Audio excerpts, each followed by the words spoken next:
Hello everyone, and today I'm going to be sharing 5 things that I wish that I knew when I just started programming years ago. But this video isn't just about me, it's for you to get some value out of the lessons that I learned over the years in just a couple minutes. And by the end, you'll learn 5 essential productivity methods and habits that can help you grow as a developer. To begin, I wanted to share something personal and something I don't really talk about too much, and that's the realization that you don't have to be a perfect student to succeed in this field. My academic journey was not the smoothest. I wish I could say I was just an exceptional learner and I landed a job without a degree just because I was that smart, but that's not me. I was at a no-name university, had average grades, had to repeat classes, and I didn't even finish school how I planned to. And it's funny to think about now how sometimes I would even find myself distracted in class, working on personal coding projects instead of my actual schoolwork. But I want you to understand that those challenges do not define your potential as a software developer. Academic achievements are not the sole indicator of success in the field. But if you did find yourself excelling in the classrooms, that's not a problem either. That's really awesome and pretty admirable. But the point is that the industry is ever evolving, and what's most important are these 3 things: your practical skills, your problem solving skills, and your adaptability to learn new tech. So let's jump into the first thing that I wish I knew, which was you don't need a FAANG job. And when I was starting out, this is all I would hear about from other students on campus. This was what I would read about on programming subreddits and even on social media, where you would see these day in the life videos of programmers in these really nice offices. So naturally, I grew the impression that this is what you had to do and this is the place that you had to be. Otherwise, you weren't a good developer. So that's what I aspired to do, and initially my goal was to get a job at a really big tech company. And then I thought it would be smart to soak up as much knowledge as I could and eventually even start my own tech company or launch my own products. But I had the wrong idea there. And also, you can find really good job satisfaction at non-tech and non-FAANG companies as well, and possibly even have a better time there. For instance, the company I work for has great perks, has a really awesome office, and honestly, I didn't even know this company existed. But beyond what's on the surface, I get a lot of autonomy over my work as well. And by autonomy, I mean that I get to have a little bit more of independence and more self-direction over my tasks. I don't have someone constantly watching over me. Instead, I'm trusted to use my skills and knowledge to get the work done, basically. So this is something that may be overlooked and you're not even thinking about when you're starting out. And I have nothing against big tech or FAANG companies, of course, but this is just a complaint that I hear about from a lot of developers that I know. By joining these really large tech companies, you assume that you're going to be making like a global impact with your work, when in reality, what some people experience is that they're siloed and put to work on these very specific components of a much larger system. And again, this isn't everyone. There's of course many instances of these very functional and collaborative teams. So don't worry too much if you can't crack the technical interview for these very large tech companies. Okay, so the second thing is that I wish I would have taken a breadth-first search approach to my learning. Since the start of my self-teaching, I pretty much went all in on web development, and I've gotten pretty good at it, I would say. But by doing that, I missed the opportunity to learn a bunch of other really interesting topics as well, like mobile development, AI, working with operating systems, or even things like cryptography.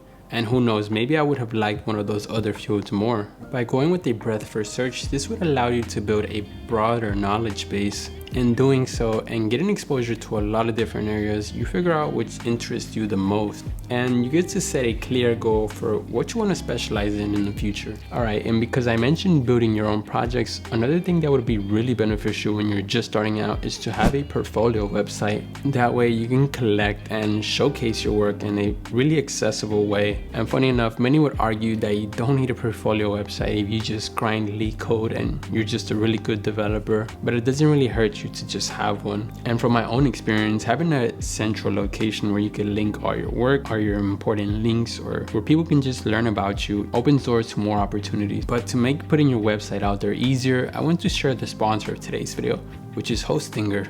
So let's take a sneak peek and look at how easy it is to set up your portfolio with Hostinger. Choose your shared hosting plan, going with business, the most popular. Then you pick your domain, and with select plans you can also get a free domain from Hostinger, or just set one that you may already own. And I get it for those that sometimes you just want something up and running quickly. So instead of coding, you can actually use Hostinger's built-in website builder, which has tons of built-in features. Some of my favorite include the in-text AI content generation, this AI heat map map so you can see where most people are clicking into, and also the site analytics. So head over to hostinger.com/Brian Ruiz to build something awesome.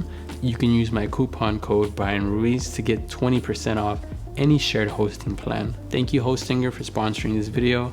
And let's keep going with this next item that I have. And so moving on, I wish I would have learned sooner that you're not going to know everything.